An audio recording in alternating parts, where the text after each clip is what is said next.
संच मान्यता रद्द करण्याच्या मागणीसाठी जिल्हाधिकारी कार्यालयावर मोर्चा, हजारो शिक्षक मोर्चात सहभागी।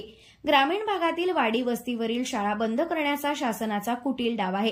एकीकडे मराठी शाळांमध्ये दर्जा राहिला नाही अशी टीका करायची व दुसरीकडे याच शाळांतील शिक्षकांना शिक्षण सोडून अन्य कामं लावायची आणि इंग्रजी विना अनुदानित शाळांना मान्यता द्यायची।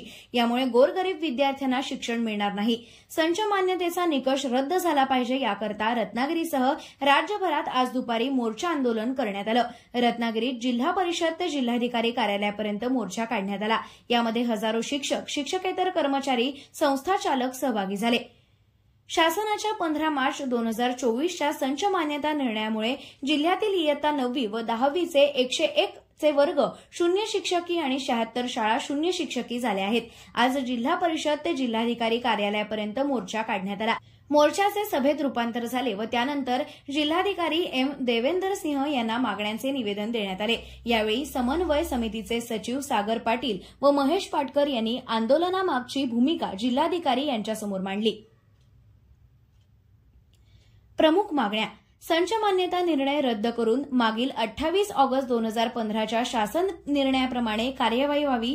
शिक्षण भरती पोर्टलद्वारे वर्षातून 2दा करावी।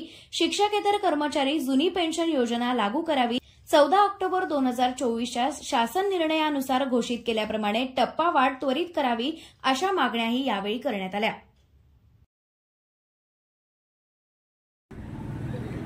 मी संदेश राऊत, महाराष्ट्र राज्य मुख्याध्यापक महामंडळ कोषाध्यक्ष। आजचा जो काही संप आहे आणि आजचा मोर्चा आहे, महत्त्वाची मागणी आमची हीच आहे की 15 मार्चचा शासन निर्णय जो ग्रामीण भागातल्या सगळ्या शाळा बंद पाडण्यासाठी कारणीभूत आहे, तो शासन निर्णय रद्द करा, जुन्याप्रमाणे संच मान्यता सुरू करा, ही महत्त्वाची एक मागणी आहे।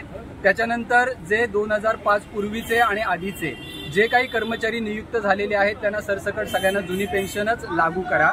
याचप्रमाणे जे शिक्षक वर्ग आहे त्या शिक्षक वर्गाला चांगल्या प्रकारे वागणूक मिळावी, त्यासाठी त्यांना पगार सुरू होणं अतिशय गरजेचं आहे।